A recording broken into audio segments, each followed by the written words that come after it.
Let us start with new chapter capital gains. ఈ capital గెయిన్స్ని నా approach ఎలా ఉంటుందంటే, ఫస్ట్ ఆఫ్ ఆల్ ఒక ఓవర్ వ్యూ క్యాపిటల్ గెయిన్స్ చాప్టర్లో ఏమేమి అసలు చాప్టర్ యొక్క స్ట్రక్చర్ ఏంటి చూద్దాం. ఆ తర్వాత ఒక్కొక్క సెక్షన్ నేర్చుకుంటూ ఆ సెక్షన్ రెలవెంట్గా స్టడీ మెటీరియల్లోంచి ఐసీఐ స్టడీ మెటీరియల్లోంచి ఏమైనా క్వశ్చన్స్ ఉంటే సాల్వ్ చేద్దాం. That is my approach. Let us start with capital gains. First ఏమిటంటే overview of the chapter we will get to know. Section 45 speaks about charging section. What is this charging section saying? It is saying that అసలు capital gains అనేది ఎప్పుడు కట్టాలి అంటే, previous ఇయర్లో నీ దగ్గర capital asset ఉండి ఆ క్యాపిటల్ అసెట్ ఎప్పుడైతే నువ్వు ట్రాన్స్ఫర్ చేయడం ద్వారా నీ గెయిన్స్ వస్తాయో ఆ గెయిన్స్ మీద మాకు క్యాపిటల్ గెయిన్స్ ట్యాక్స్ కట్టు అని చెప్తున్నారు. అయితే ఇప్పుడు మనం నెక్స్ట్ క్వశ్చన్ ఏంటంటే, ప్రీవియస్ ఇయర్ అంటే మనకు తెలుసు. నెక్స్ట్ ఏంటి? Capital asset. క్యాపిటల్ అసెట్లో ఏం ఇంక్లూడ్ చేయాలి, ఏం ఎక్స్క్లూడ్ చేయాలన్నది పాయింట్. ఏమంటాడు? ఇంక్లూడ్ చేయాల్సినవి jewellery, archaeological, drawing, paintings, sculptures, any work of art అని చెప్పి ఇవన్నీ కూడా క్యాపిటల్ అసెట్లో ఇంక్లూడ్ అవుతున్నాయని చెప్తాడు. మరి ఎక్స్క్లూడ్ అవ్వాల్సినవి ఏంటంట? Stock in trade, personal movable property, rural agriculture land, gold deposit bonds, ఇవన్నీ కూడా ఎక్స్క్లూడ్ చేస్తాం. అవి ఇన్ డీటెయిల్గా తర్వాత మాట్లాడదాం. నెక్స్ట్ ఏంటి? క్యాపిటల్ అసెట్స్ ఎన్ని రకాలు? షార్ట్ టర్మ్ క్యాపిటల్ అసెట్ ఉంటుంది, లాంగ్ టర్మ్ క్యాపిటల్ అసెట్ ఉంటుంది. వీటిని ఏ బేస్ మీద మనం long term, short term decide చేస్తామంటే, పీరియడ్ ఆఫ్ హోల్డింగ్, అది ఎన్ని ఇయర్స్ మనం హోల్డ్ చేస్తున్నాం దాని బేస్ మీద అది డిసైడ్ అవుతుంది. నెక్స్ట్ ఏంటి? ట్రాన్స్ఫర్ గురించి మాట్లాడితే, ట్రాన్స్ఫర్లో which is treated as transfer and which is not treated as transfer. Not treated as transfer అనేది సెక్షన్ 47 మనకు చెప్తుంది. ఎందుకు మనకు ట్రాన్స్ఫర్ అనేది కావాలి? ఇప్పుడు క్యాపిటల్ అసెట్ ఉంటే సరిపోదు, అది ట్రాన్స్ఫర్ అయితేనే కదా మనకు అది ట్రాన్స్ఫర్ అయినప్పుడు గెయిన్స్ వస్తేనే మనం క్యాపిటల్ గెయిన్స్ కడతాం, లేకపోతే కట్టం కదా. సో ఇక మనకి ఈ పాయింట్, ఈ ట్రాన్స్ఫర్ అనేది చాలా ఇంపార్టెంట్.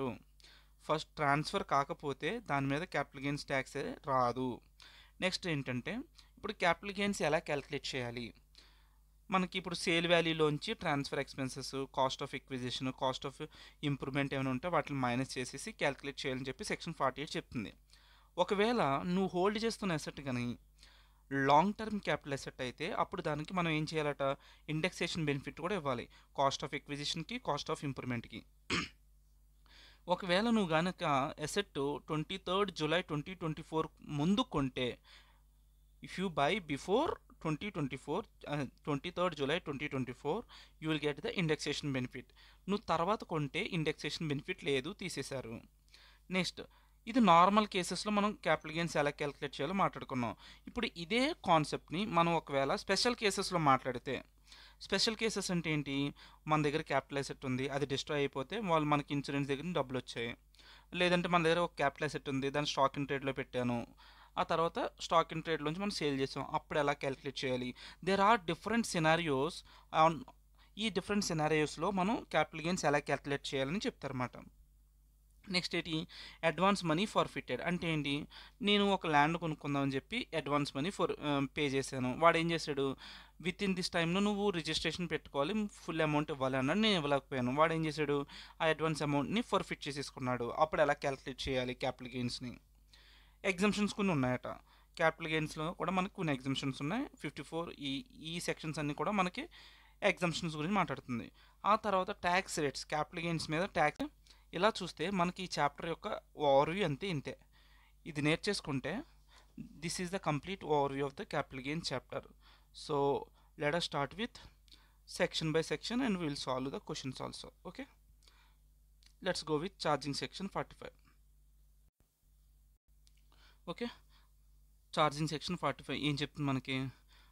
ఒక క్యాపిటల్ అసెట్ ఉంది అండ్ ఆ అసెట్ కనుక ట్రాన్స్ఫర్ అయితే ప్రీవియస్ ఇయర్లో దాని మీద మనకి గెయిన్స్ వస్తే ఆ గెయిన్స్ మీద క్యాపిటల్ గెయిన్స్ అనేది ట్యాక్స్ అరైజ్ అవుతుంది in the previous year in which transfer took place. ఏ ఇయర్లో అయితే ట్రాన్స్ఫర్ ప్లేస్ అవుతుందో అప్పుడే క్యాపిటల్ గెయిన్స్ అనేది అరైజ్ అవుతుంది. క్యాపిటల్ అసెట్లు అంటే ఏంటి? What is a capital asset? ఒక property of any kind, whether it is a movable, immovable, tangible, intangible, held by assessee held చేస్తూ, అది ఏ కేసులో హెల్డ్ చేస్తున్నాడు? ఒక బిజినెస్ పొజిషన్లో అయినా, ప్రొఫెషన్లో అయినా, profession property or personal property ఏదైనా సరే, అయితే ఇప్పుడు క్యాపిటల్ అసెట్‌లోంచి ఏమి ఎక్స్‌క్లూడ్ చేయాలి? Stock in trade, personal movable property, rural agriculture land, gold deposit bonds and certificates. ఈ రూరల్ అగ్రికల్చర్ ల్యాండ్ గురించి మళ్ళీ మనకి ఇన్ డీటెయిల్ కింద ఉంటది. అసలు ఎంత లిమిట్ వరకు మనకి రూరల్ అగ్రికల్చర్ ల్యాండ్ ఉంటది, ఏంటి అని చెప్పి కింద చెప్తాడు, అక్కడ మాట్లాడదాం. బట్ ఎక్సెప్ట్ ఏం చెప్తున్నాడంటే, ఇవి దీస్ ఆర్ నాట్ ఎక్స్క్లూడెడ్ అంటే ఏంటి, ఇంక్లూడ్ అయి ఉన్నాయి క్యాపిటల్ అసెట్లో. వీటి మీద ఏ ట్రాన్స్ఫర్ జరిగినా సరే వాటి మీద కూడా క్యాపిటల్ గెయిన్స్ అనేది ఇన్వోక్ అవుతుంది. ఏంటవి?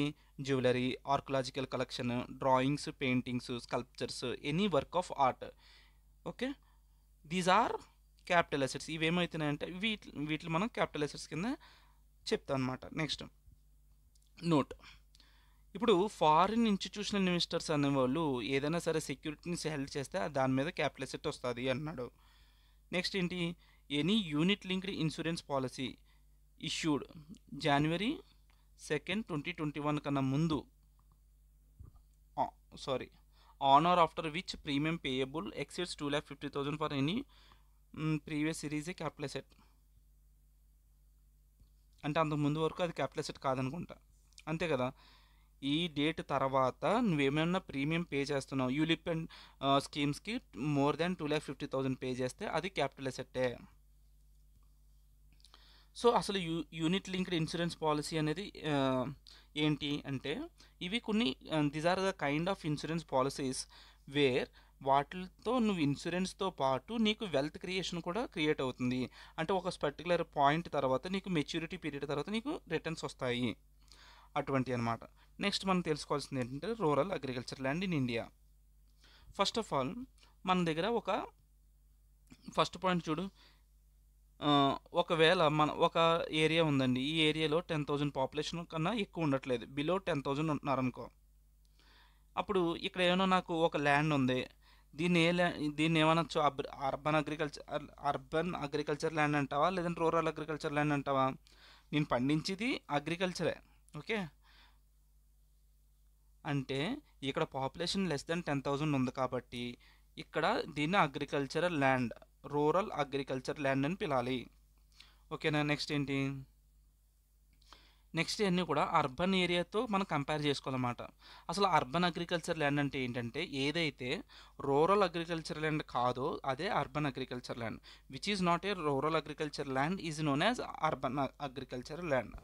సో ఫస్ట్ ఆఫ్ ఆల్ మనకి ఏ ఊరికైనా సరే అర్బన్ ఆర్ మున్సిపాలిటీ ఏరియాస్ అని కొన్ని ఉంటాయి కదా, ఆ మున్సిపాలిటీ ఆర్ అర్బన్ యొక్క ఎండ్ పాయింట్ దగ్గర నుంచి క్యాలిక్యులేట్ చేయాలి. For example this is the end point, right? ఈ అర్బన్ ఏరియాకి ఎండ్ పాయింట్ ఇది. ఈ ఎండ్ పాయింట్ దగ్గర నుంచి మనం ఏం చేయాలంటే క్యాలిక్యులేట్ చేసుకోవాలి డిస్టెన్స్ క్యాలిక్యులేట్ చేసుకొని వితిన్ 2 కిలోమీటర్స్ వరకు నీ పాపులేషన్ కనుక 10,000 నుంచి 1,00,000 లోపల ఉంటే, అది ఇక్కడ నీకు ఏమైనా ల్యాండ్ ఉంటే ఈ ల్యాండ్ ఏమవుతుంది? రూరల్ అగ్రికల్చర్ ల్యాండ్ అవుతుంది. అదే మళ్ళీ ఈ అర్బన్ ల్యాండ్ యొక్క ఎండ్ పాయింట్ దగ్గర నుంచి వితిన్ 6 కిలోమీటర్స్లో ఎంత ఉండాలి పాపులేషన్ అంటే 1,00,000 నుంచి 10 lakhs వరకు ఉంటే వితిన్ 6 కిలోమీటర్స్లో, అది కూడా ఇక్కడ ఏమైనా నీకు ల్యాండ్ ఉంటే ఇది కూడా రూరల్ అగ్రికల్చర్ ల్యాండ్ అవుతుంది. నెక్స్ట్ ఏంటి? అర్బన్ యొక్క ఎండ్ పాయింట్ దగ్గర నుంచి 8 కిలోమీటర్స్ చూసుకో. అక్కడ కనుక పాపులేషన్ అబౌవ్ 10 lakhs ఉంటే ఈ ఏరియాలో కూడా ఏదైతే ఈ ఎంటైర్ ఏరియాలో ఏదైతే అగ్రికల్చర్ ల్యాండ్ ఉందో అది కూడా రూరల్ అగ్రికల్చర్ ల్యాండ్ అవుతుంది. అదే చెప్పాడు ఇక్కడ points. Agriculture land situated more than 2 kilometers outside the area of having population above 10,000 to 1,00,000. 2 kilometers అయితే ఎంత? 10,000 to 1,00,000. 6 kilometers అయితే ఎంత? 1,00,000 నుంచి 10 lakhs. 8 kilometers అయితే అబౌవ్ 10 lakhs. ఓకే, అది రూరల్ అగ్రికల్చర్ ల్యాండ్ అవుతుంది. నెక్స్ట్ మనం తెలుసుకోవాల్సింది ఏంటంటే types of capital assets. Capital assets ఎన్ని రకాలు? Short term capital asset, long term capital asset. ఏ బేస్ మీద డిసైడ్ చేయాలని చెప్పిన పీరియడ్ ఆఫ్ హోల్డింగ్. సో ఇక్కడ లిస్టెడ్ షేర్స్ అండ్ సెక్యూరిటీస్ అన్నాడు. ఇక్కడ మనం 3 ఉన్నాయి చూడు. Listed shares and securities, zero coupon bonds, unit of equity oriented funds. ఇందులో టర్మినాలజీ ఏం అర్థం కావట్లేదు మనకి. జీరో కూపన్ బాండ్స్ అంటే తెలుసు కదా, ఇష్యూ చేసినప్పుడు జీరో కూపన్ బాండ్స్ మనకు తెలుసులేదు. Unit of equity oriented funds అంటే ఏంటి? ఈక్విటీ ఓరియంటెడ్ ఫండ్స్ అంటే ఏంటంటే, ఏదైతే మ్యూచువల్ ఫండ్స్లో minimum 65% of it's total proceeds is invested in listed equity shares of domestic companies.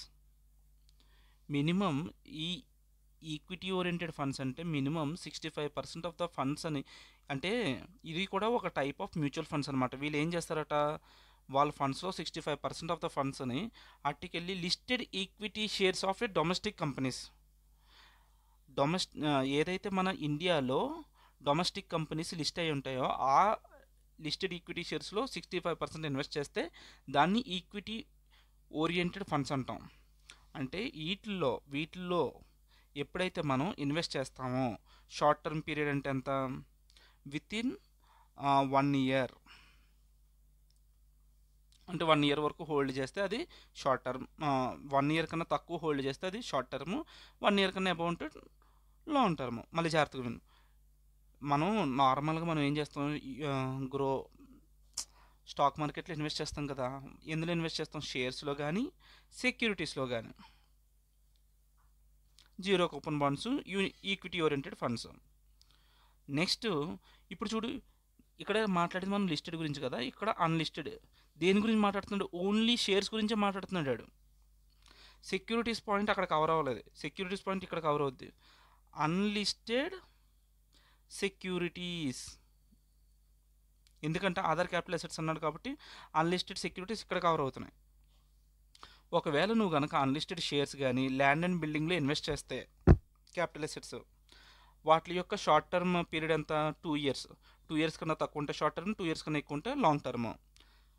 Okay, unlisted shares, land and building. Next ఇంకేమున్నాయి, all other capital assets అన్నీ కూడా ఇక్కడ 3 ఇయర్స్ కాదు, ఇప్పుడు 2 ఇయర్స్ యాక్చువల్లీ, లేటెస్ట్ అమెండ్మెంట్ ప్రకారం 2 years, ఇక్కడ కూడా 2 years. ఏం చెప్తున్నాడు, అన్లిస్టెడ్ సెక్యూరిటీస్లో కనుక ఆల్ అదర్ క్యాపిటల్ అసెట్స్లో అప్ టు 2 ఇయర్స్ వరకు ఉంటే, అంటే 2 ఇయర్స్ కన్నా తక్కువ ఉంటే అది షార్ట్ టర్మ్ క్యాపిటల్ గెయిన్ అవుతుంది, షార్ట్ టర్మ్ క్యాపిటల్ అసెట్ అవుతుంది. అదే 2 ఇయర్స్ కన్నా ఎక్కువ ఉంటే అది long term capital asset. Okay right. ఇది ఎప్పుడు వచ్చింది ఈ పాయింట్ అంటే, ఒకవేళ ట్రాన్స్ఫర్ కనుక 23 జూలై 2024 కన్నా ముందు జరిగి ఉంటే, బిఫోర్, అప్పుడు ఎంత పీరియడ్, అప్పుడు 3 years. Instead of 2 years you have to take 3 years. అంటే ఏంటి, అప్ 3 ఇయర్స్ కన్నా తక్కువ ఉంటే షార్ట్ టర్మ్, 3 ఇయర్స్ కన్నా ఎక్కువ ఉంటే లాంగ్ టర్మ్. అంటే ఇప్పుడు ఏం చేశారు, మనకున్న బెనిఫిట్ని తగ్గించేశారు. ఎప్పుడైనా సరే షార్ట్ టర్మ్ క్యాపిటల్ అసెట్కి ఏంటి, ట్యాక్స్ ఎక్కువ పే చేయాలి కదా మనం. లాంగ్ టర్మ్ క్యాపిటల్ అసెట్ అయితే ట్యాక్స్ తక్కువ పే చేస్తాం. లాస్ట్ ఏమన్నారు, నువ్వు 3 ఒకసారి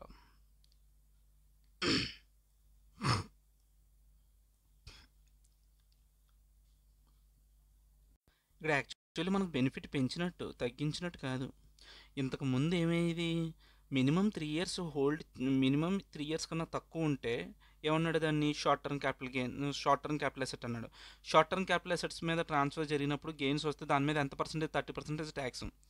నార్మల్ మనకేం తెలుసు, షార్ట్ టర్మ్స్ వాటి మీద అయితే తక్కువ పర్సెంటేజ్ ట్యాక్స్ అనేది వస్తుంది, ఎక్కువ ట్యాక్స్ పే చేయాలి.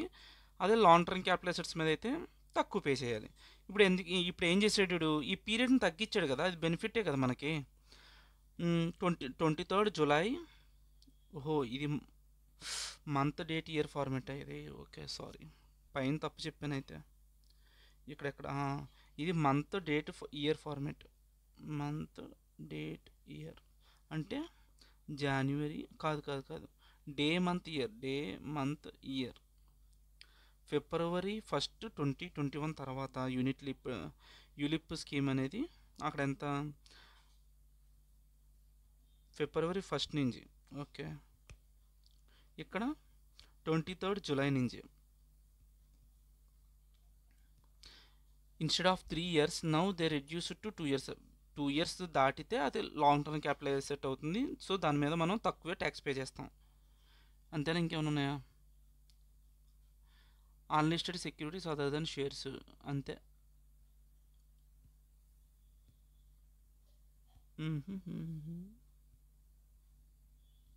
ఇక్కడ unit of equity oriented funds అన్నాడు కదా, మరి అక్కడ ఈ యూనిట్ ఆఫ్ ఈక్విటీ ఓరియంటెడ్ కాకుండా unit of debt oriented funds అయితే ఇక్కడికి వస్తుంది అది. Okay, all other capital assets ఇక్కడికి వస్తున్నాయి కాబట్టి వాటి యొక్క హోల్డింగ్ లెస్ దాన్ 2 ఇయర్స్ ఉంటే capital asset long term, less than 2 years ఉంటే short term capital asset, more than 2 years ఉంటే long term capital asset. Okay, with this we're done with this one. Next మనకి ఏమున్నాయి, transfer. వీటిని మనం transfer అని చెప్పాలి. Transfer కింద వెళ్ళాలి ఏమేమి వెళ్తాయంటే, సేల్ కానీ మనం సేల్ చేసిన ప్రాపర్టీని ఎక్స్చేంజ్ ఆఫ్ క్యాపిటల్ అసెట్ జరిగిన దాన్ని ట్రాన్స్ఫర్ అంటాం. యాక్చువల్లీ దీని మీద పెద్ద క్వశ్చన్ లేదు, జస్ట్ ఒక ఐ రీడింగ్ కింద చదువుకుంటూ వెళ్ళిపోతుంది అంతే. Possession of immovable property in part performance of contract. Possession of immovable property possession తీసేసుకున్నా సరే దాన్ని కూడా ట్రాన్స్ఫర్ అంటాం. కబ్జాలు కూడా ఇందులోకే వస్తాయి. Redemption of zero coupon bond redemption చేసేటప్పుడు కూడా దాన్ని కూడా ట్రాన్స్ఫర్లోకి వస్తుంది. Capital asset destroyed and amount or other asset received from insurance company. మన అసెట్ డ్యామేజ్ అయిపోయింది, ఇన్సూరెన్స్ కంపెనీ వాళ్ళు డబ్బులు ఇస్తున్నారు, దాన్ని కూడా ట్రాన్స్ఫర్ అంటాం. ULIP receipt on maturity. మనం ఇందాక మాట్లాడుకున్నది ఏంటి, యూలిప్ అంటే ఏంటి, ఇవి ఒక kind of insurance schemes. Maturity పీరియడ్లో మనకి అమౌంట్ వస్తుంది, వాటిని కూడా ట్రాన్స్ఫర్లోకే వస్తుంది. సో దట్ వాటి మీద క్యాపిటల్ గెయిన్స్ అనేది క్యాలిక్యులేట్ చేస్తాం. Capital asset converted into stock in trade, అది కూడా transfer. Capital asset introduced to firm AOP or BOA by partner or member as a capital contribution. Partner కానీ మెంబర్ కానీ firm కానీ AOP బిఓఏలోకి ఒక capital అసెట్ని తీసుకొస్తే దాన్ని కూడా ట్రాన్స్ఫర్ అంటాం. అలాగే dissolution reconstruction of a specified entity. ఒక ఎంటిటీ డిజల్యూషన్ జరిగినప్పుడు కానీ రీకాన్స్టిట్యూషన్ జరిగినప్పుడు అసెట్స్ డిస్ట్రిబ్యూట్ చేస్తే అక్కడ కూడా ట్రాన్స్ఫర్ అట్రాక్ట్ అవుతుంది. Compulsory acquisition of capital asset. Government కొన్ని హౌసెస్ని రోడ్ సైడ్ ఉన్నాయి, కంపల్సరీ ఎక్వైర్ చేసి కొంచెం అమౌంట్ వస్తుంది కదా, అవి కూడా ట్రాన్స్ఫర్ అప్లై అవుతుంది. Position of immovable property in case of joint development agreement. నా దగ్గర ల్యాండ్ ఉంది, రియల్ ఎస్టేట్ కూడా వచ్చి నాకు ఇచ్చే నీ ల్యాండ్ని, నేను నీకు 3 ఫ్లాట్స్ అది ఇస్తా అన్నాడు. సో దానికి కూడా ఏమంటాం, position of immovable property in case of joint development agreement, ఇది కూడా ట్రాన్స్ఫర్ అట్రాక్ట్ అవుతుంది. Distribution on liquidation of company. మన కంపెనీ లిక్విడేషన్ అయిపోతున్నప్పుడు ఏమన్నా అసెట్స్ ట్రాన్స్ఫర్ జరిగితే, డిస్ట్రిబ్యూషన్ జరిగితే దాన్ని కూడా ట్రాన్స్ఫర్ అయ్యాయి. Buyback of shares or securities. Shares కానీ సెక్యూరిటీస్ కానీ కంపెనీస్ ఏం చేస్తాయి, బైబ్యాక్ చేస్తాయి, దాన్ని కూడా ట్రాన్స్ఫర్ అయ్యాయి. Redemption or transfer of market linked debenture or specified mutual fund units, అది కూడా ట్రాన్స్ఫర్ అయ్యాయి. నెక్స్ట్ స్లమ్ సేల్ అంటే ఏంటి, స్లమ్ సేల్ కంప్లీట్ యూనిట్స్, కంపెనీలకి కొన్ని యూనిట్స్ ఉంటాయి కదా, కంప్లీట్ యూనిట్నే సేల్ చేసేస్తుంది అనమాట స్లమ్ సేల్ కింద. It is also getting attracted transfer. అంటే ఇవన్నీ పార్ట్ ఆఫ్ ట్రాన్స్ఫర్. మరి ట్రాన్స్ఫర్ కానివి ఏంటి, ఇప్పుడు ఇది ఇంపార్టెంట్ మనకి, transactions not regarded as transfer. ఎందుకంటే వీటిలో కొన్ని క్వశ్చన్స్ ఉన్నాయి కాబట్టి. ఇప్పుడు transfer under gift or will except ESOP. మనం ఏం చేస్తున్నాం, ఒక మన దగ్గర ఉన్న క్యాపిటల్ అసెట్ని మనం గిఫ్ట్ రూపంలో వేరేవాడికి ఇస్తున్నాం అనుకో, that is not a transfer. So అట్లా క్యాపిటల్ గెయిన్స్ ఉండదు. ఓకే, యాక్చువల్లీ దీని మీద క్వశ్చన్ ఉంది, ఇంకో 2 పాయింట్లు చదివి మనం క్వశ్చన్ రెలవెంట్గా మాట్లాడదాం. Distribution of total are partial partition of HUF ఉంది. హెచ్యుఎఫ్లో మెంబర్స్ ఏం చేస్తున్నారు, పంచుకుంటున్నారు ప్రాపర్టీని, క్యాపిటల్ అసెట్స్ని, అప్పుడు కూడా it is not coming under transfer. ఇంకొక పాయింట్ ఉంటుంది, ఇప్పుడు దీని తర్వాత ఏ పాయింట్ అది, ఈ పాయింట్ చదువుదాం. Conversion of bonds debentures into shares, ఇది కూడా ట్రాన్స్ఫర్ కాదు. ఈ ట్రాన్సాక్షన్స్ని ట్రాన్స్ఫర్ కింద ట్రీట్ చేయకూడదు. మన దగ్గర బాండ్స్ డిబెంచర్స్ ఉండి వాటిని షేర్స్ రూపంలో కన్వర్ట్ చేస్తే it is not treated as transfer. Okay, ఎందుకు ఇలా ఈ 3 పాయింట్లు చదివించారంటే దీని మీద మనకు ఐసిఐ స్టడీ మెటీరియల్లోంచి ఇల్లుస్ట్రేషన్ 3 క్వశ్చన్ ఉంది, అది చేద్దాం. మనం ఏం నేర్చుకున్నాం, గిఫ్ట్, హెచ్యుఎఫ్ క్యాపిటల్ అసెట్స్ని డిస్ట్రిబ్యూట్ చేసినా కూడా అది కూడా ట్రాన్స్ఫర్ కాదు. అండ్ బాండ్స్, డిబెంచర్స్, షేర్స్ రూపంలో కన్వర్ట్ అవుతున్నా కూడా వాటిని కూడా మనం ఏమంటాం, it's not a transfer. Okay, let's go and solve illustration 3 from study material. ఇది ఇలిస్ట్రేషన్ 3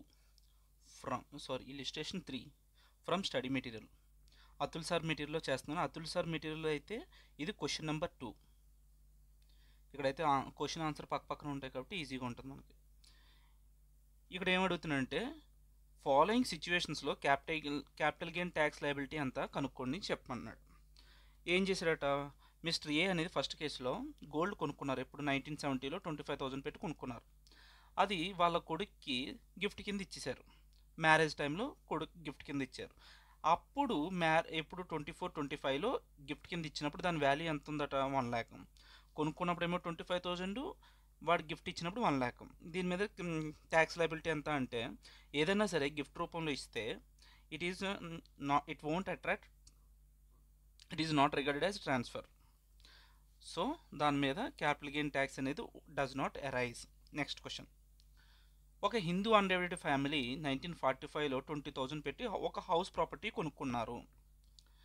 వాళ్ళ వన్ ఆఫ్ ద ఫ్యామిలీ మెంబర్స్కి విడిపోతున్నప్పుడు జాయింట్ ఫ్యామిలీ ఎంత ఎవడ ముక్క వాడికి ఇచ్చినప్పుడు at the time of partition of the family day of partition 12 lakhs.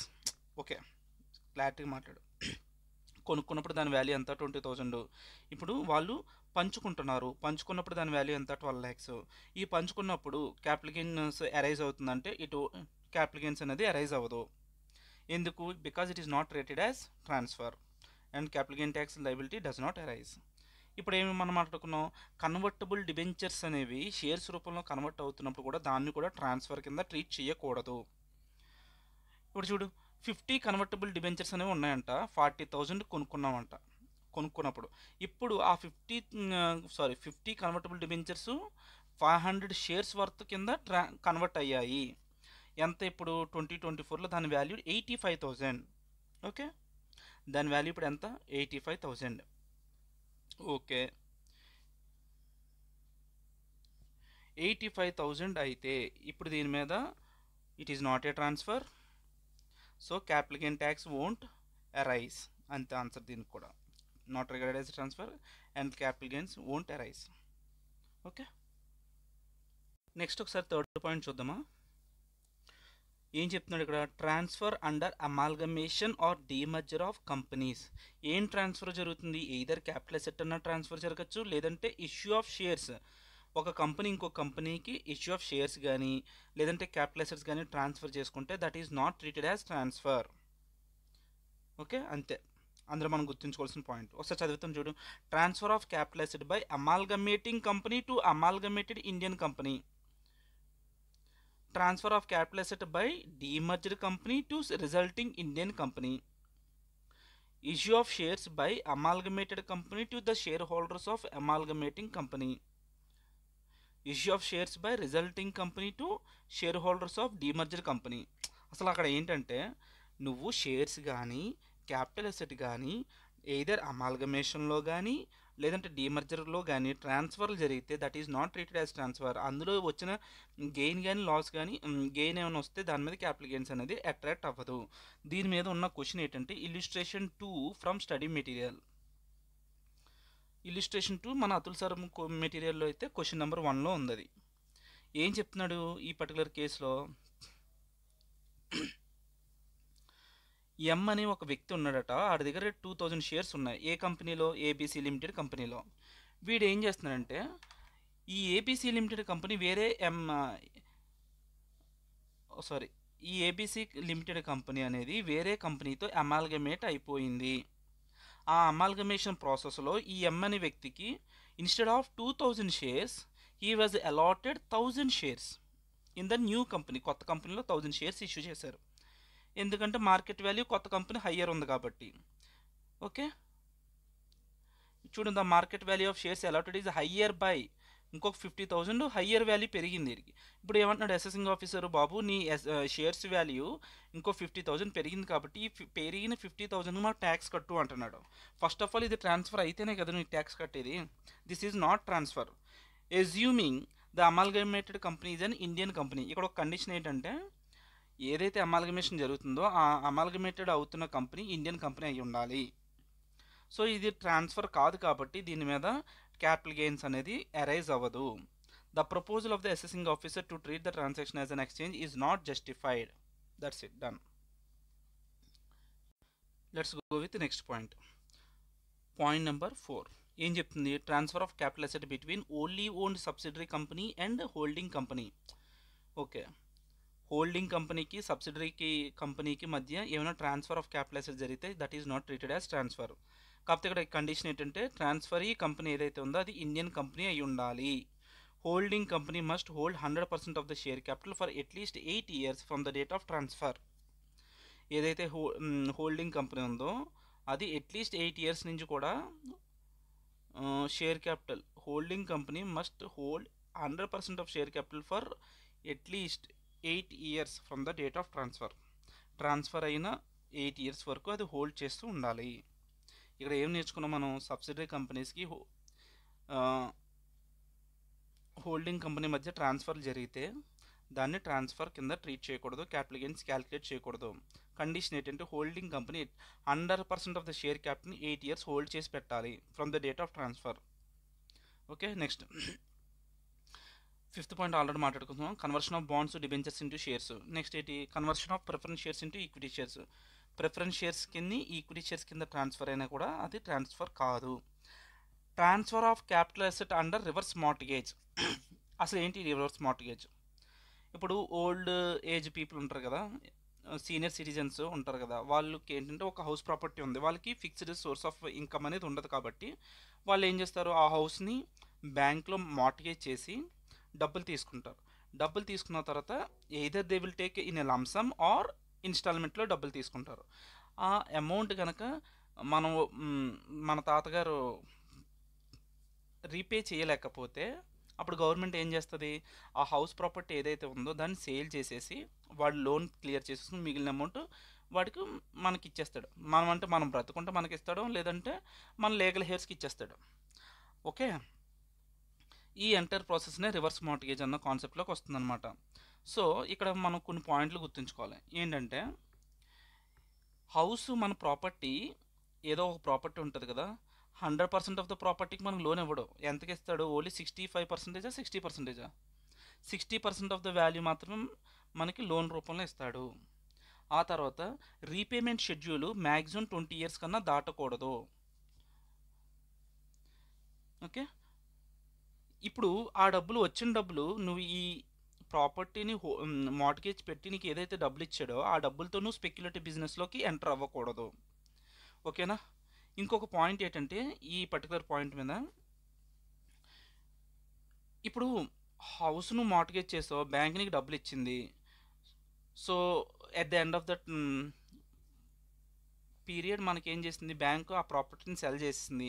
అప్పుడు ఇంకా ఎక్కువ గెయిన్స్ వచ్చింది. ఆ గెయిన్స్ మీద క్యాపిటల్ గెయిన్స్ ఉంటుందా ఉండదంటే ఉండదు, ఎందుకంటే అది ట్రాన్స్ఫర్ కాదు కాబట్టి. అలా కాదు, బ్యాంక్ మనకి డబ్బులు ఇస్తుందా, ఆ డబ్బుల్ని ఈ సీనియర్ సిటిజన్ మళ్ళీ ఇన్కమ్ కింద చూపించక్కర్లేదు. సో దాని రిలవెంట్ పాయింట్స్ అన్నీ కూడా ఇప్పుడు ఒక క్వశ్చన్ ద్వారా నేర్చుకోవచ్చు.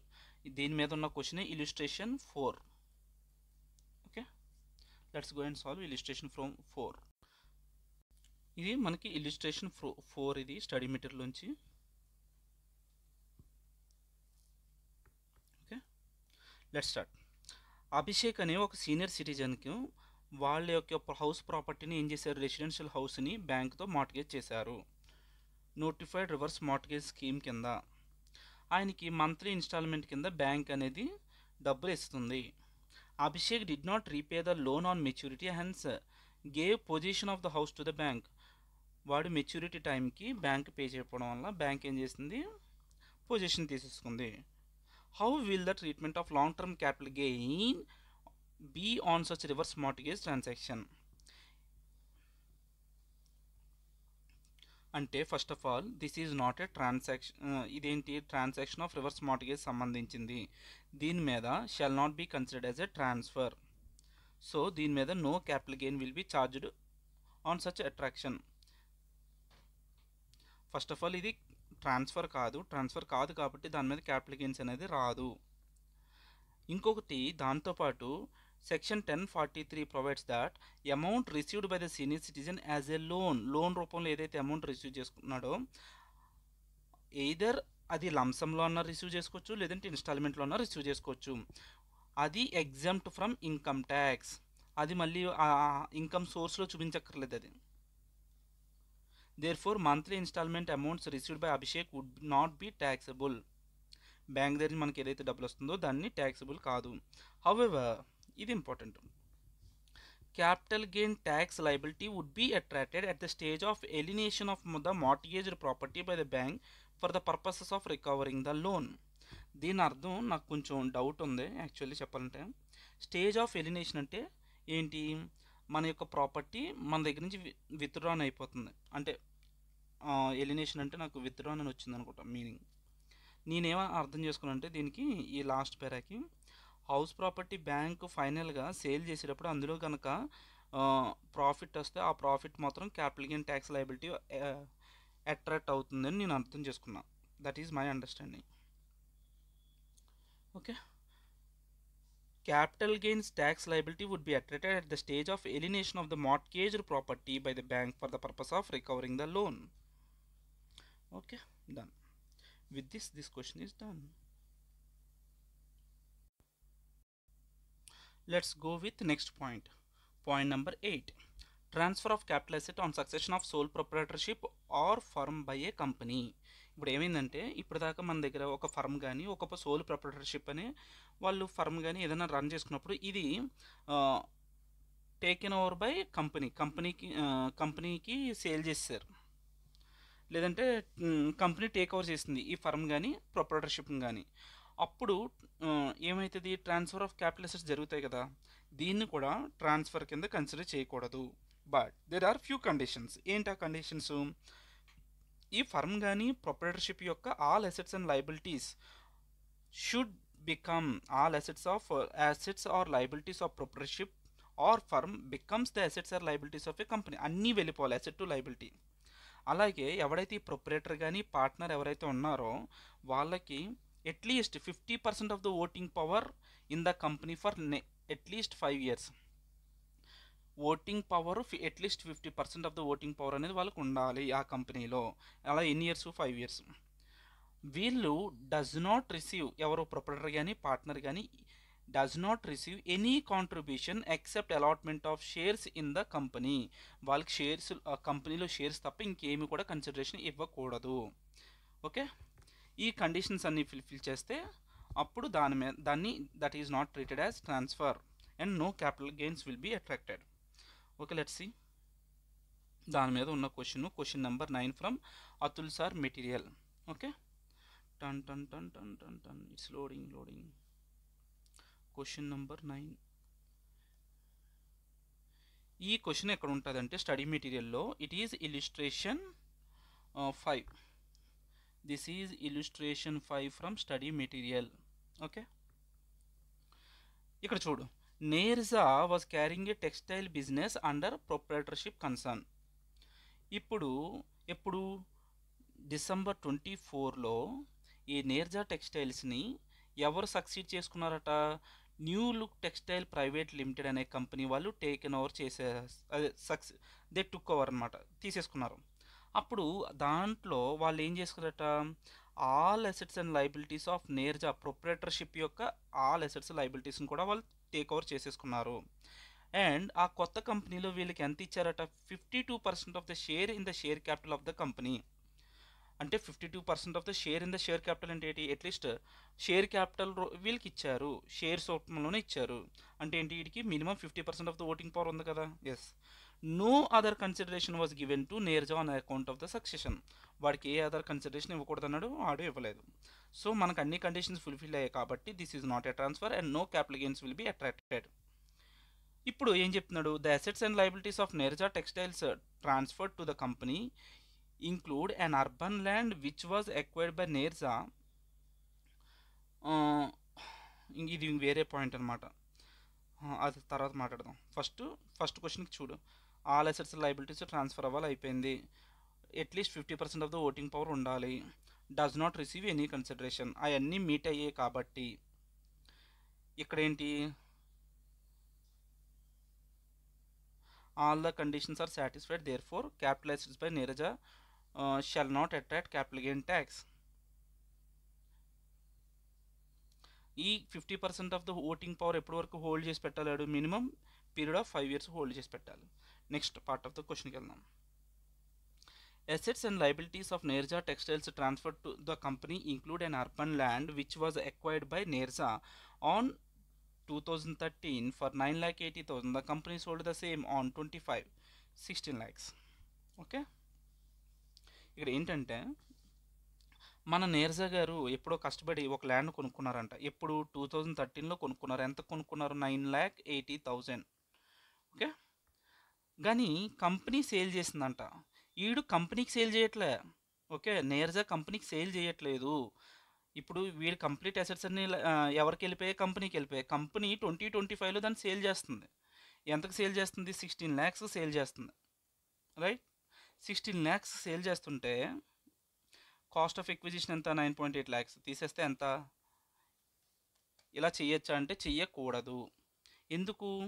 ఎందుకంటే కాస్ట్ ఆఫ్ ఎక్విజిషన్ మీద మనం ఏమిస్తాం, ఇది లాంగ్ టర్మ్ క్యాపిటల్ గెయిన్ కదా. ఎప్పుడు 2013, ఇక్కడ అంతా 25లో సేల్ చేస్తుంది అంటే లాంగ్ టర్మ్ క్యాపిటల్ గెయిన్ మీద మనం ఏమిస్తాం, ఇండెక్సేషన్ బెనిఫిట్ ఇస్తాము.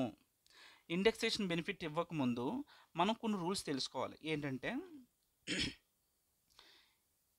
కంపెనీ అనేది ఈ పర్టికులర్ అసెట్ని టేక్ ఓవర్ చేస్తుంది కదా, అప్పుడు వీడికి ఇండెక్సేషన్ బెనిఫిట్ ఎలా ఇస్తాడంటే, నార్మల్గా ఇండెక్సేషన్ ఎలా క్యాలిక్యులేట్ చేయాలి చెప్పు నాకు. ఇండెక్సేషన్ ఎలా క్యాలిక్యులేట్ చేస్తామంటే, ట్రాన్స్ఫర్ డేట్ను ఉన్న index rate divided by index rate as on acquisition date. మనకి ఫస్ట్ ఎప్పుడు ఉందో అది ఎక్విజిషన్ డేట్ అవుతుంది. ఓకే, అలా చూసుకొని ఇప్పుడు ట్రాన్స్ఫర్ ఎప్పుడు చేసాడు, 2025లో ట్రాన్స్ఫర్ చేశాడు, వేరే వాడికి సేల్ చేసుకున్నాడు. అప్పుడు 2025లో ఉన్న ఇండెక్స్ రేట్ ఎంత, 363. Okay, 363 divide by first acquisition date ఎప్పుడు అంటే, ఇక్కడ 2 విధాలుగా ఆలోచించాలి. ఫస్ట్ కేసు చెప్తాను చూడు. నార్మల్గా కంపెనీ ఎప్పుడు ఎక్వైర్ చేసుకుంది ఈ ప్రాపర్టీని అంటే, company took over on 24 December 24లో ఎక్వైర్ చేసుకుంది. అప్పుడే కదా all assets and liabilities transfer అయ్యాయి. అప్పుడు 2024లో ఎంత ఉంది ఇండెక్సేషన్ రేటు, 24-25లో కూడా అదే రేట్ ఉందా, 363. సో ఇక్కడ ఏం చేస్తాం, డివైడ్ బై 363 చేయాలి. ఆ యాంగిల్లో ఆలోచిస్తే అప్పుడు ఏమవుతుంది, 16 lakhs, ఈ 9.8 lakhs ఇంటూ 363 డివైడ్ బై 363. అప్పుడు మళ్ళీ 9.8 lakhs వస్తుంది. తీసేను, ఆడికి క్యాపిటల్ గెయిన్ దీని మీద కట్టు అంటాడు. చూడు, 16 lakhs 9,80,000 తీసాను, 6,20,000 మీద లాంగ్ టర్మ్ క్యాపిటల్ గెయిన్ కట్టమన్నాడు. అది ఒక సైడ్ ఆఫ్ ద ఫేస్. ఇంకొక సైడ్ ఎలా ఏంటంటే, మనకి మంజుల ఇదేదో కేసులా ఉంటుంది. ఏంటది, అదేది రాయలేదేంటి, పేరేదో ఉంటుంది రావుడిది, మంజుల కేస్. మంజుల, 1 second నాకు కేసు పేరు చూస్తా. సో ఇక్కడ నేను ఒక తప్పు చేశాను. తప్పు ఏంటంటే, ఫస్ట్ ఆఫ్ ఆల్ ఇది ఎప్పుడు జరిగిందంటే 23rd, ఎప్పుడు 30th March 25లో జరిగింది. మనకి ఏంటి రూలు, ఇండెక్సేషన్ బెనిఫిట్ ఇవ్వాలి అనుకుంటే 23rd July 2024 కన్నా ముందు జరుగుంటే ట్రాన్స్ఫర్, అప్పుడు ఇండెక్సేషన్ బెనిఫిట్ అనేది కాన్సెప్ట్లోకి వస్తుంది. ఇక్కడ ఇండెక్సేషన్ బెనిఫిటే లేదు కదా, ఎందుకంటే ఇది 30th March 2025లో జరిగింది, ఆఫ్టర్ దట్ డేట్. కాబట్టి ఇప్పుడు no indexation benefit, direct cost of acquisition తీసేస్తాం, ఇంతే. Capital gain chargeable to the tax in the hands of New Look Textile Private Limited 6,20,000 taxable అవుతుంది. ఓకే, అంతే. అందులో ఇంక సాధారణకి ఏమీ లేదు. ఆ మంజుల కేసు అనేది నెక్స్ట్ క్వశ్చన్లో చెప్దాం. ఓకే, నెక్స్ట్ పాయింట్ చూడు ఒకసారి. Transfer of capital asset on conversion of private company or unlisted public company into LLP. ఒక ప్రైవేట్ కంపెనీని కానీ అన్లిస్టెడ్ పబ్లిక్ కంపెనీని మనం ఎల్ఎల్పిలోకి కన్వర్ట్ చేయాలి అనుకుంటే అప్పుడు కూడా ట్రాన్స్ఫర్ కింద ట్రీట్ చేయకూడదు. ఎప్పుడు అంటే దెర్ ఆర్ ఫ్యూ కండిషన్స్. ఆ కండిషన్స్ మీట్ అయితేనే అది ట్రాన్స్ఫర్ అవ్వదు. ఓకేనా? ఫస్ట్ కండిషన్ ఏంటి? All assets and liabilities of the company becomes assets and liabilities of LLP, తెలిసిందే. Shareholders of company shall become partners. వీళ్ళు ఇప్పుడు ఏమైపోవాలి? వీళ్ళు పార్ట్నర్స్ ఇన్ ఎల్ఎల్పి. ఏ ప్రొపోర్షన్ రేషియోలో? Same proportion of their shareholding. వాళ్ళకి ఏదైతే షేర్ హోల్డింగ్ ప్రొపోర్షన్ ఉంటుందో అదే ప్రొపోర్షన్లో వీళ్ళు ఏమై ఉండాలి? ఎల్ఎల్పిలో పార్ట్నర్స్ అయి ఉండాలి. Share holders of the company shawl receive at least 50% of the profit of LLP for 5 years. Share holders of the company shawl receive at least 50% profit of LLP. ఇప్పుడు కొత్తగా ఫామ్ అయిన ఎల్ఎల్పిలో 50% ఆఫ్ ద ప్రాఫిట్ ఎవరు తీసుకోవాలి? Share హోల్డర్సే తీసుకోవాలి. అలా ఎన్ని years? 5 years. No amount is paid to any partner from accumulated profit of the company for 3 years. Accumulated profit లోంచి up to 3 years వరకు నువ్వు పే చేయకూడదు. ఎవరికి? పార్ట్నర్స్కి. ఎవరికి పే చేయకూడదు. నెక్స్ట్ ఏంటంటే 2 రూల్స్ పెట్టాడు. ఏంటి? టర్న్ ఓవర్ బేస్ మీద, బుక్ వాల్యూ బేస్ మీద. టర్న్ ఓవర్ కనుక turnover or groceries of the company does not exceed 60 lakh in the 3 preceding previous years. 3 preceding previous yearsలో 60 lakhs దాటకూడదు. ఏంటి? Total turnover or gross receipt of the company does not exceed. Turnover 60 lakhs దాటి ఉండకూడదు. దేనిది? కంపెనీది. ఈ private company unlisted public ఏదైతే LLP కింద కన్వర్ట్ చేద్దాం అనుకుంటున్నామో దాని యొక్క టర్న్ ఓవర్ 60 lakhs దాటి ఉండకూడదు. నెక్స్ట్ పాయింట్ ఏంటి? Book value of the assets of the company does not exceed 5 crore in the 3 preceding previous years. Book value కూడా 5 crores దాటకూడదు. దేనిది? కంపెనీది. In the 3 preceding previous years. అంటే మోస్ట్ ఆఫ్ ద కంపారిజన్ ఆడు ఏం చేశాడు? 3 yearsకే చేశాడు. జస్ట్ షేర్ హోల్డర్స్ యొక్క ప్రాఫిట్ మాత్రమే 5 years వరకు 50% పంచాలి అన్నాడు. ఓకే, అంతే. దాని మీద క్వశ్చన్ ఏమి లేవు. Next, conversion of gold into electronic gold receipt or vice versa. Gold conversion of gold into electronic gold receipt or vice versa. మన దగ్గర గోల్డ్ని అట్టుకెళ్ళి ఎలక్ట్రానిక్ గోల్డ్ రిసిట్ తీసుకున్నాం, కన్వర్షన్ చేసుకున్నాం. దాని మీద కూడా ట్రాన్స్ఫర్ అనేది అట్రాక్ట్ అవ్వదు. ఓకేనా? సో ఇప్పుడు ఒకసారి రివైజ్ చేసుకుంటే గిఫ్ట్ కానీ హెచ్ఈఎఫ్ వాళ్ళ హౌస్ని డివైడ్ చేసి పార్టీషన్ చేసి పంచడం కానీ, అమల్గమేషన్ డీమర్జర్లో మనకి ట్రాన్స్ఫర్ ఆఫ్ షేర్స్ కానీ క్యాపిటల్ అసెట్స్ కానీ, అలాగే ఒక only owned subsidiary company holding కంపెనీకి మధ్య ట్రాన్స్ఫర్లు జరుగుతున్న, బాండ్స్ డిబెంచర్స్ షేర్స్ కింద కన్వర్ట్ అవుతున్నా, ప్రిఫరెన్స్ షేర్స్ ఏమో ఈక్విటీ షేర్స్ కింద కన్వర్ట్ అవుతున్నా, రివర్స్ మార్టిగేజు, ఒక సోల్ ప్రొప్రైటర్షిప్ ఆర్ ఫర్మ్ని కంపెనీ టేక్ ఓవర్ చేసిన, అలాగే ఒక ప్రైవేట్ కంపెనీ కానీ అన్లిస్టెడ్ పబ్లిక్ కంపెనీ ఎల్ఎల్పి కింద కన్వర్ట్ అవుతున్నా, గోల్డ్ని ఎలక్ట్రానిక్ గోల్డ్ రిసిట్లోకి మారుస్తున్నా సరే ఈ అన్ని కేసెస్లో కూడా మనకి ట్రాన్స్ఫర్ అనేది అట్రాక్ట్ అవ్వదు. ఓకే, విత్ దిస్ ట్రాన్స్ఫర్ ఏమేమి ట్రాన్స్ఫర్ అవుతాయి, ఏమేమి ట్రాన్స్ఫర్లోకి వెళ్ళవో మనం నేర్చుకున్నాం. ఇప్పుడు నెక్స్ట్ చూడాల్సింది ఏంటి? Period of holding.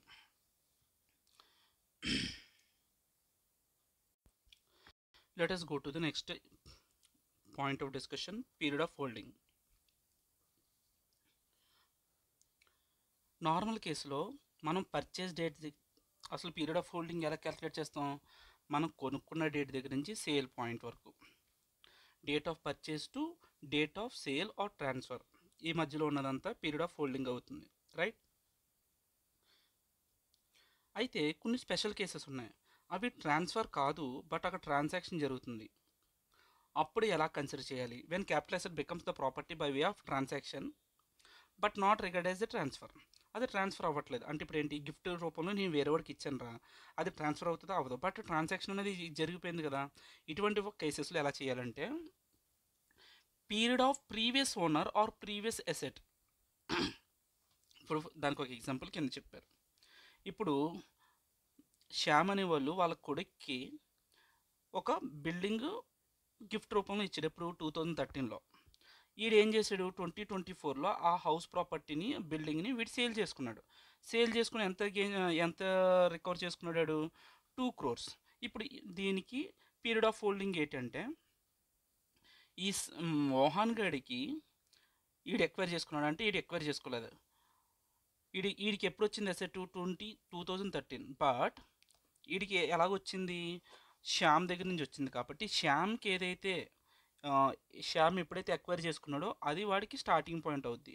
అంటే ఏంటి, ఇది స్టార్టింగ్ పాయింట్ అవుద్ది. ఆగస్ట్ 10th నుంచి ఈడు ఎప్పటి వరకు సేల్ చేస్తుంది ఇది. సో ఇప్పుడు మళ్ళీ చదువు. ప్రీవియస్ ఓనర్కి ఏదైతే ఎక్విజిషన్ డేట్ ఉంటుందో అక్కడి నుంచి క్యాలిక్యులేట్ చేయాలి, రైట్? అదొక ఎగ్జాంపుల్. ఇంకోటి చూడు, డిబెంచర్స్ అనేవి పర్చేజ్ చేసుకున్నామట. అవి షేర్స్ రూపంలోకి ఎప్పుడు కన్వర్ట్ చేసుకున్నాం, 23లో. అవి సేల్ చేసింది ఎప్పుడు, 24లో. అంటే సేల్ పాయింట్ వచ్చేసి ఈ పాయింట్. ఎక్విజిషన్ డేట్ ఎప్పుడు, డేట్ ఆఫ్ ఫస్ట్ ఇది తీసుకోవాలి, 2017 అనేది డేట్ ఆఫ్ ఎక్విజిషన్ అవుతుంది. ఓకే, ఇప్పుడు పీరియడ్ ఆఫ్ హోల్డింగ్ అనేది మనం ఎప్పుడైతే సేల్ చేస్తున్నామో అది ఎండ్ పాయింట్ రా ఇప్పుడు కూడా. కానీ ఇక్కడ ఈ కొన్ని స్పెషల్ కేసెస్ ఉన్నాయి. ఒకవేళ మన అసెట్ కనుక డిస్ట్రాయ్ అయిపోయింది అనుకో, మనం సేల్ చేయగలుగుతాం, చేయలేం. అంటే అప్పుడు ఆ ఎండింగ్ పాయింట్ ఎప్పుడు చూడాలి, up to the date of destruction చూడాలి. స్టార్టింగ్ పాయింట్ ఎప్పుడైతే మనం ఆ అసెట్ కొనుక్కున్నాం అప్పుడు స్టార్టింగ్ పాయింట్ అది అవుతుంది, ఎక్వైరింగ్ డేటు టిల్ డిస్ట్రక్షన్. ఇంకోటి ఏంటి, till the date of conversion. ఇదేంటి, క్యాపిటల్ అసెట్ని స్టాక్ ఇన్ ట్రేడ్లో కన్వర్ట్ చేస్తే ఎప్పటి వరకు ఎండ్ పాయింట్ గురించి మాట్లాడుతున్నాం. స్టాక్ ఇన్ ట్రేడ్లోకి ఎప్పుడైతే కన్వర్ట్ అవుతుందో అది acquiring date till stock in ట్రేడ్లో కన్వర్ట్ అవుతున్నప్పుడు. Compulsory acquisition of capital asset, compulsory acquisition ఎప్పుడు జరిగిందో అది ఎండ్ పాయింట్ అవుతుంది. స్టార్టింగ్ పాయింట్ ఏంటి, మనం ఎప్పుడైతే ఎక్వైర్ చేసుకున్నాం అది starting point. Shares in a company in liquidation, shares in a company in liquidation. Liquidation టైంలో మనకి షేర్స్ వచ్చాయనుకో, ఆ లిక్విడేషన్ పాయింట్ ఆఫ్ అనేది చివరి పాయింట్ అవుతుంది. మనకి ఎప్పుడైతే షేర్స్ కొనుక్కున్నా అది స్టార్టింగ్ పాయింట్. ఈ రెండింటి మధ్య ఉన్నది పీరియడ్ ఆఫ్ హోల్డింగ్ అవుతుంది. Okay, this is the period of holding మనం గుర్తుంచుకోవాల్సింది. నెక్స్ట్ ఏంటంటే క్యాలిక్యులేషన్ ఆఫ్ క్యాపిటల్ గెయిన్స్ ఎలా క్యాలిక్యులేట్ చేయాలి. సెక్షన్ 48 ఏం చెప్తుందంటే, షార్ట్ టర్మ్ క్యాపిటల్ గెయిన్ అయితే ఫుల్ వాల్యూ కన్సిడరేషన్ నుంచి transfer expenses, cost of acquisition, cost of improvement తీసేస్తే నీకు వచ్చేదే short term capital gain or loss. Long term కూడా అంతే. కాబట్టి ఇక్కడ ఏంటంటే వాడు ఇండెక్సేషన్ బెనిఫిట్ ఇస్తాడు. బట్ ఈ ఇండెక్సేషన్ బెనిఫిట్ ఎప్పటివరకు ఇస్తారు అంటే, నువ్వు ఎసెట్ ఎప్పుడు కొనుక్కొని ఉండాలి. ఇది ఓల్డ్ బుక్, కొత్త బుక్ నుంచి నేను చెప్తున్నాను. ఇది మనం ఎసెట్ కనుక 23rd జూలై 2024 తర్వాత ట్రాన్స్ఫర్ జరిగితే no indexation benefit will be given. Okay, అంతకన్నా ముందు జరిగితే ఇండెక్సేషన్ బెనిఫిట్ ఇస్తాడు లాంగ్ టర్మ్ క్యాపిటల్ గెయిన్స్ మీద. ఓకేనా, రైట్. నెక్స్ట్ ఏముంది, indexation benefit is not available even కొన్ని కేసెస్ ఉన్నాయట. అప్పుడు ఈ వీటి మీద ఈవెన్ బిఫోర్ 23rd జూలై 2024 ముందు జరిగినా సరే వీటి మీద ఏమివ్వం, ఇండెక్సేషన్ బెనిఫిట్స్ ఇవ్వం. అవి ఏంటంట, bonds or debentures. Bonds debentures మీద మనం ఇండెక్సేషన్ బెనిఫిట్ ఇవ్వం. స్లమ్ సేల్ మీద ఇవ్వం. డిప్రిషియబుల్ ఎసెట్, ఏదైతే డిప్రిషియబుల్ ఎసెట్స్ ఉంటాయో వాటి మీద కూడా ఇవ్వం. సెక్షన్ 112A ఎక్కడైతే అట్రాక్ట్ అవుతుందో అక్కడ కూడా ఇండెక్సేషన్ బెనిఫిట్ ఇవ్వం. ఈ సెక్షన్ 112A ఎక్కడ వస్తుంది మనకి, this we will get in NR ట్యాక్సేషన్లో మనకు వస్తుంది ఇది. Okay, this is done. ఇక్కడ ఇంకో పాయింట్ ఏంటంటే, ఇక్కడ చూడు, market linked debentures and specified mutual fund units అని ఏదైతే ఉన్నాయో, market link debentures and specified mutual fund units ఇవి ఆల్వేస్ షార్ట్ టర్మ్ కిందే ట్రీట్ చేయాలి. సో వీటి మీద కూడా మనకి ఇండెక్సేషన్ బెనిఫిట్స్ ఇవ్వము. సో మళ్ళీ ఒకసారి రివైజ్ చేసుకుంటే, bonds, debentures, market linked debentures, specified mutual ఫండ్స్ని యూనిట్స్ని ఎప్పుడు కూడా షార్ట్ టర్మే. స్లమ్ సేల్స్, డిప్రిషియబుల్ ఎసెట్స్, ఏదైతే ఎసెట్స్ డిప్రిషియబుల్ అయితే వాటి మీద ఇండెక్సేషన్ బెనిఫిట్ ఇవ్వము. Always treated as short term కింద ట్రీట్ చేస్తే వాళ్ళకి ఇండెక్సేషన్ బెనిఫిట్ రాదు కదా. ఓకే, సెక్షన్ 112A మీద కూడా మనం ఇండెక్సేషన్ బెనిఫిట్ ఇవ్వకూడదు. ఓకే, ఇప్పుడు మనం ఏం నేర్చుకున్నాం, అసలు ఎలా క్యాలిక్యులేట్ చేయాలి, దేనికి ఇండెక్సేషన్ బెనిఫిట్ ఇవ్వాలి, దేనికి ఇవ్వకూడదు నేర్చుకున్నాం. నెక్స్ట్ పాయింట్ ఏంటంటే, ఈ full value of consideration or sale consideration అన్నాడా, దీని మీద ఎక్స్క్లూజివ్గా చెప్తాడనమాట. అసలు full value of consideration, sale consideration ఎలా తీసుకోవాలి అని. దాని మీద చెప్పేదే ఈ పాయింట్. నార్మల్గా మనం ఎంతకైతే సేల్ చేస్తున్నామో దాన్నే ఫుల్ వాల్యూ ఆఫ్ కన్సిడరేషన్ కానీ చెప్తాం. Or sale amount received or accruing from transfer of capital asset transfer చేసినప్పుడు ఏదైతే వస్తుందో దాన్నే sale price full value of consideration అంటాం. Full value of consideration of or sale consideration of land and building section 50C, ఇది చాలా important. We need to pay some attention here. ఇక్కడ కొంచెం discussion ఉంటుంది.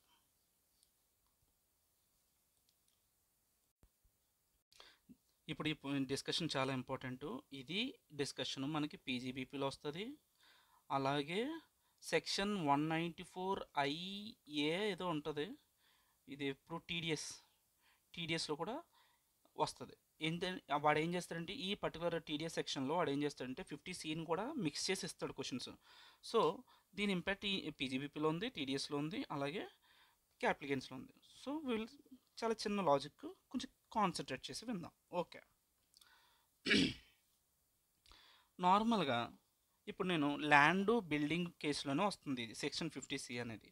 ఏంటంటే నాకు ల్యాండ్ ఉందండి, ల్యాండ్ నేను సేల్ చేస్తున్నా. సేల్ చేసిన యాక్చువల్ కన్సిడరేషన్ ఎంత అని చెప్తున్నానంటే 60 lakhs అని చెప్తున్నాను. ఓకే. బట్ దాని స్టాంప్ డ్యూటీ వాల్యూ ఎంత ఉంది ఆ రోజున? 85 lakhs ఉంది. 85 lakhs అక్కడ మార్కెట్ వాల్యూ ఉంటే నేను ఎంతకు అమ్మానని చెప్తున్నాను? ఇన్కమ్ ట్యాక్స్ వాడికి 60 lakhsకి అమ్మానని చెప్తున్నాను. వాడు అనుమానం పడుతున్నాడు నా మీద, నమ్మట్లేదు అన్నాడు. సో వాడు ఏమంటున్నాడంటే, బాబు ఇక్కడ ఏదో తేడాగా ఉంది, మార్కెట్ వాల్యూ చూస్తే ఎక్కువ ఉంది, బట్ నువ్వు ఎందుకు తక్కువగా అమ్ముతున్నావు? నేను నమ్మలేను. అందుకనే వాడు ఏం చెప్తున్నాడంటే, నువ్వు ఏదైతే యాక్చువల్ కన్సిడరేషన్ అమ్మానని చెప్తున్నావో దానికి ఇంకొక 10% నేను యాడ్ చేస్తా. అట్లీస్ట్ ఒక 10% నువ్వు నెగోషియేషన్లోనే ఎక్కడో నీకు ఎమర్జెన్సీలో నువ్వు అమ్ముతున్నావు అనుకుంటా. బట్ నేను 10% యాడ్ చేసినా సరే స్టాంప్ డ్యూటీ వాల్యూకి ఈక్వల్ అవ్వట్లేదు అనుకో, అంటే certainly there is a fishy. అప్పుడు నీ యాక్చువల్ కన్సిడరేషన్ నేను నమ్మను, స్టాంప్ డ్యూటీ వాల్యూకే నువ్వు అమ్మేవని నేను ఎస్యూమ్ చేసుకుంటాను. సో ఆ స్టాంప్ డ్యూటీ వాల్యూ మీద మాకు ట్యాక్స్ కట్టు అని చెప్తాడనమాట. అర్థమైంది డిస్కషను? సో ఇక్కడ చూడు, ఇక్కడ మన ఎగ్జాంపుల్లో యాక్చువల్ కన్సిడరేషన్ ఎంత? 60 lakhs. ఓకే. 60 lakhs ఇంటూ 110% చేయి. ఈ 60 lakhs ఇంటూ 110% చేస్తే ఎంత వచ్చింది? 66 lakhs వచ్చింది. ఓకేనా? ఈ 66 lakhs still stamp duty value is higher. It is not equal to actual consideration. Actual కన్సిడరేషన్కి అయినా మ్యాచ్ అవ్వట్లేదు, లేదంటే ఇంకా stamp duty value sorry confuse చేస్తున్నాను నేను. 110% చేసినా సరే ఇది స్టాంప్ డ్యూటీ వాల్యూకి ఈక్వల్ అవ్వట్లేదు, still it is low. So ఇక్కడ మనం ఒక కండిషన్ గుర్తుంచుకో, ఇక్కడ stamp duty value is greater than 110% of the actual consideration అయితే then fair value of consideration is treated as stamp duty value. ఇది చాలా జాగ్రత్తగా ఇది ఒకటి గుర్తుంచుకుంటే మొత్తం అయిపోయింది. ఇప్పుడు 110% చేసినా సరే ఇప్పుడు ఎవరు ఎక్కువ ఉన్నారు? స్టాంప్ డ్యూటీ వాల్యూ ఎక్కువ ఉంది. సో అప్పుడు ఏమంటున్నాడు, నేను స్టాంప్ డ్యూటీ వాల్యూనే యాక్చువల్ కన్సిడరేషన్ కింద ట్రీట్ చేసుకుంటానని చెప్పి వాడు ఏమంటున్నాడంటే, we assume you sold for 85 lakhs. అది ఒక కేసు. ఇప్పుడు ఇలా కాకుండా ఇంకో కేసు మాట్లాడదాం. What is another case?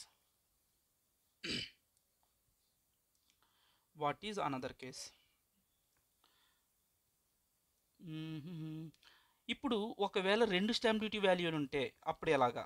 అదొకటిసారి ఆలోచించు. అంటే ఇప్పుడు నేను ఒక ల్యాండ్ కొనుక్కుందాం అనుకున్నాను. ఓకే. ల్యాండ్ కొనుక్కుందాం అనుకుంటే నేను ఫస్ట్ వెళ్ళి వాడికి 100% నేను పే చేయను కదా. ఫస్ట్ వెళ్తాను, ల్యాండ్ చూసుకుంటాను, నాకు నచ్చితే వాడికి ఫస్ట్ ఎంతో కొంత అడ్వాన్స్ ఇస్తా. ఆ తర్వాత ఏమంటాను, ఒక 3 months తర్వాత మనం రిజిస్ట్రేషన్ పెట్టుకోవచ్చు అంటాను, అప్పుడు మిగిలిన అమౌంట్ ఇస్తాను. సో నేను అడ్వాన్స్ పే చేసిన రోజున ఎంత అడ్వాన్స్ పే చేశానంటే 1 lakh పే చేశాను అడ్వాన్స్ అడిగి. ఆ రోజున 1st July 2025న స్టాంప్ డ్యూటీ వాల్యూ ఎంత ఉంది? 75 lakhs ఉంది. బట్ రిజిస్ట్రేషన్ టైంలో దాని వాల్యూ ఎంత ఉంది? 85 lakhs ఉంది. ఓకే. ఇప్పుడు ఈ 2 స్టాంప్ డ్యూటీ వాల్యూలో నేను ఏ స్టాంప్ డ్యూటీ వాల్యూని కన్సిడర్ చేయాలి? Next question. అంటే వాడు ఏం చెప్తున్నాడంటే, బాబు నువ్వు అడ్వాన్స్ పే చేసినప్పుడు ఎలా పే చేస్తున్నావు? ఎయిదర్ ఎలక్ట్రానిక్ మోడ్లో పే చేస్తున్నావా, క్యాష్ మోడ్లో పే చేస్తున్నావా? మన గవర్నమెంట్ ఏం చేస్తుంది, ఎలక్ట్రానిక్ మోడ్స్ని ఎంకరేజ్ చేయడానికి ఏం చేస్తుందంటే ఎలక్ట్రానిక్ మోడ్స్ని ఎంకరేజ్ చేయడానికి ఏం చేస్తుంది అంటే చెప్పాలి. సారీ, మన గవర్నమెంట్ ఎలక్ట్రానిక్ మోడ్స్ని ఎంకరేజ్ చేద్దాం అనుకుంటుంది. అంటే ఎంకరేజ్ చేయాలనుకున్నప్పుడు వాళ్ళని ఏం చేస్తుంది, బాబు స్టాంప్ డ్యూటీ వాల్యూ అడ్వాన్స్ ఎప్పుడైతే పే చేసో ఆ రోజున్న స్టాంప్ డ్యూటీ వాల్యూ కన్సిడర్ చేసుకో, ఎప్పుడు నువ్వు ఎలక్ట్రానిక్ మోడ్స్లో పే చేస్తే. అలా కాదు, నువ్వు క్యాష్లో పే చేసావు అనుకో, అప్పుడు ఏం చేస్తుంది, I want to punish you, నువ్వు ఎలక్ట్రానిక్ మోడ్లో కాకుండా క్యాష్లో చేసినందుకు నేను పనిష్ చేద్దాం అనుకుంటుంది. అందుకనే రిజిస్ట్రేషన్ టైంలో ఉన్న స్టాంప్ డ్యూటీ వాల్యూ తీసుకోమంటుంది. ఎలా, ఇప్పుడు రిజిస్ట్రేషన్ టైంలో ఉన్న స్టాంప్ డ్యూటీ వాల్యూ తీసుకుంటే ఎందుకు పనిష్మెంట్ అవుతుంది ఆలోచిద్దాం. నార్మల్గా ల్యాండ్ బిల్డింగ్స్ అనేవి ఏమవుతుందంటే పీరియడ్ పెరిగే కొద్దీ, అంటే టైం వెళ్ళే కొద్దీ వాటి యొక్క వాల్యూ పెరిగిపోద్ది. రైట్ రైట్ వాటి యొక్క వాల్యూ పెరిగిపోతుంది కాబట్టి రిజిస్ట్రేషన్ టైంకి ఇంకా ఎక్కువ రేట్ పెరిగిపోవచ్చు. సో అప్పుడున్న వాల్యూ పెంచితే ఆడికి గవర్నమెంట్కి బెనిఫిట్, మనకు లాస్ అది. సో ఆ విధంగా మనం పనిష్ చేస్తుంది. ఓకే, ఇప్పుడు నేర్చుకున్న దాని మీద కొన్ని ఇక్కడ కేసెస్ ఇచ్చారు, దాని మీద ప్రయోగిద్దాం. ఇప్పుడు ఫర్ ఎగ్జాంపుల్ సేల్ ప్రైస్ ఎంత అని చెప్తున్నాం, ఇక్కడ 1 lakh అని చెప్తున్నాం. స్టాంప్ డ్యూటీ వాల్యూ ఎంత అట 1,08,000. ఇప్పుడు నేను ఫుల్ వాల్యూ ఆఫ్ కన్సిడరేషన్ ఏం తీసుకోవాలి అంటే సేల్ ప్రైస్ మీద ఏం చెప్పాను నీకు, యాక్చువల్ కన్సిడరేషన్ మీద 110% చేయి. 110% చేస్తే ఎంత వచ్చింది, ఇది 1,10,000 అవుతుంది. ఇది 1,10,000 అవుతుంది. 1,10,000 అంటే స్టాంప్ డ్యూటీ వాల్యూ కన్నా ఎక్కువే కదా. మన సింపుల్ ఏంటి రూల్, ఇక్కడ స్టాంప్ డ్యూటీ వాల్యూ ఇక్కడ పక్కన వేసుకో, 110%. ఇది ఎక్కువ కాదని క్వశ్చన్ చేసుకోవాలి. కాదు కదా, స్టాంప్ డ్యూటీ వాల్యూ ఎక్కువ కాదు, 110% ఎక్కువ కాబట్టి యాక్చువల్ కన్సిడరేషన్ మనం సేల్ కన్సిడరేషన్ కింద చూపిస్తాం. సో ఇక్కడ ఏంటి, actual consideration 1 lakh is the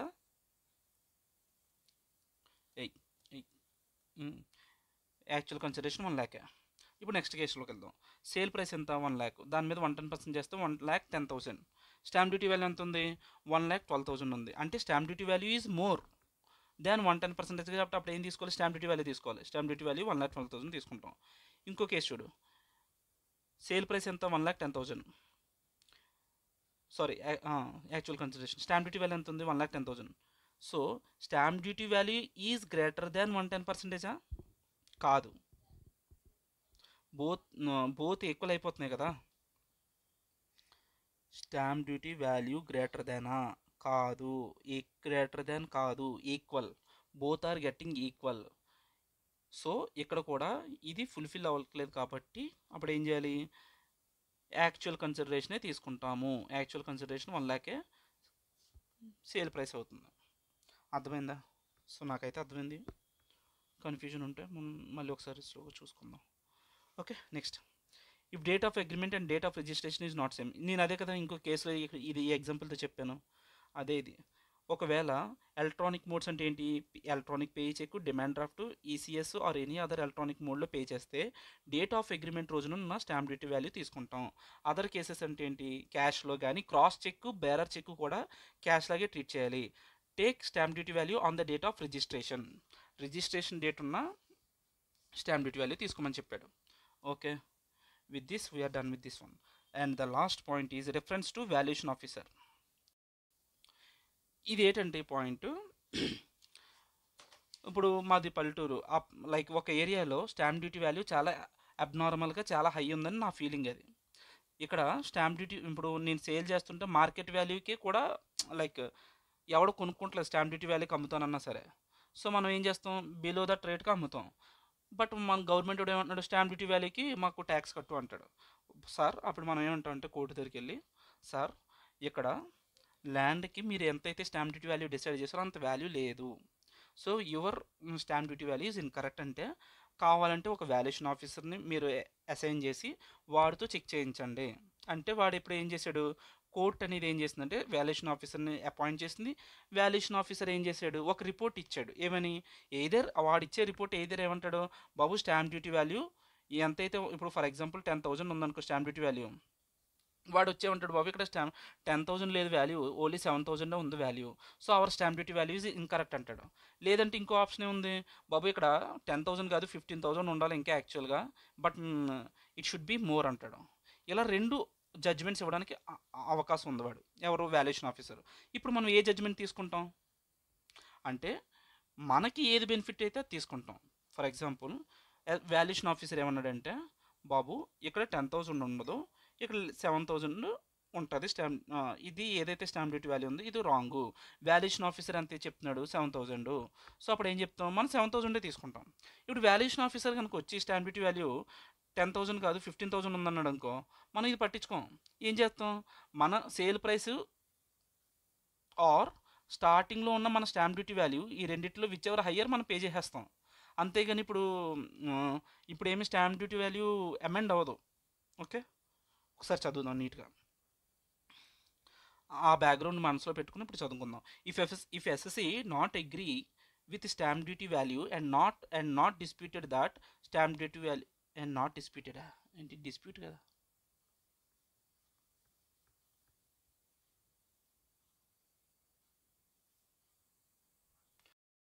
కనుక స్టాంప్ డ్యూటీ వాల్యూకి ఒప్పుకోవట్లేదు అని చెప్పి కోర్టులోకి వెళ్ళాడు అనుకో, SSC can request assessing officer to refer case to the departmental valuation officer.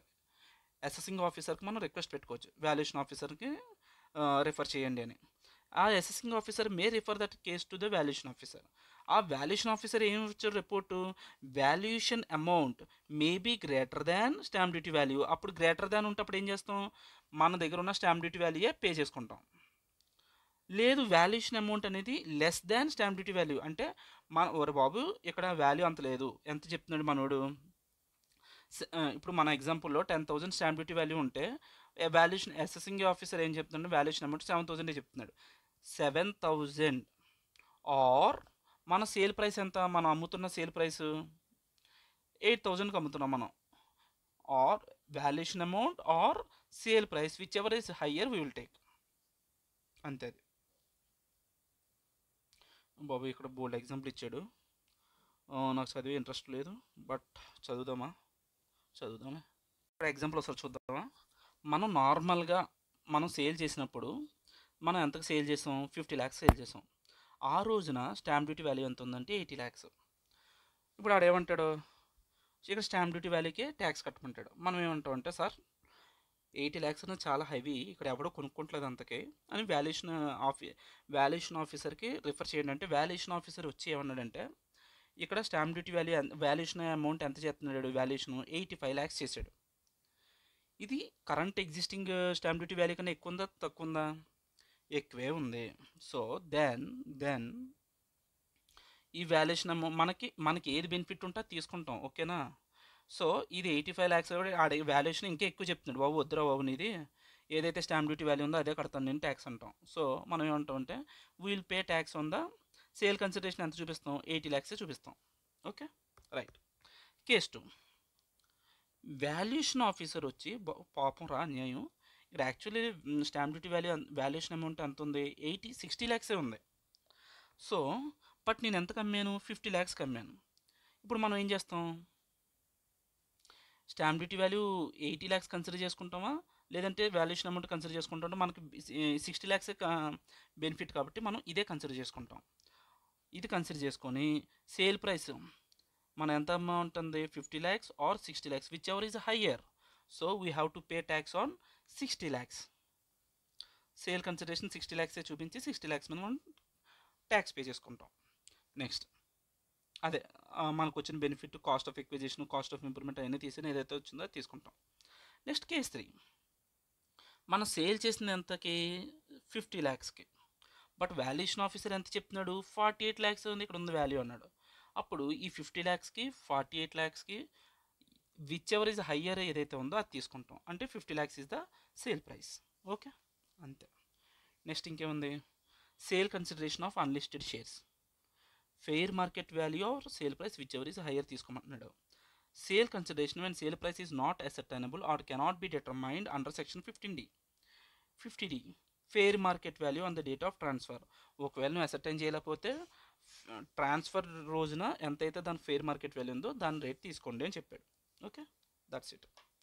So with this we're done with. Next ఇంకోటి ఏదో ఉంది చూడు, transfer expenses incurred by SSC at the time of transfer of capital asset, no deduction of security transaction tax. ఒకసారి so వాళ్ళు చెప్తున్నది ఏంటంటే, expenses కింద claim చేసేటప్పుడు ఏదైతే సెక్యూరిటీ ట్రాన్సాక్షన్ ట్యాక్స్ పే చేస్తావో దాన్ని మాత్రం డిడక్షన్ కింద ఇవ్వరు. Expense incurred by SSC at the time of transfer of capital asset, no deduction of STT. Okay, మిగిలిన నెక్స్ట్ వీడియోలో చూద్దాం. Okay, thank you.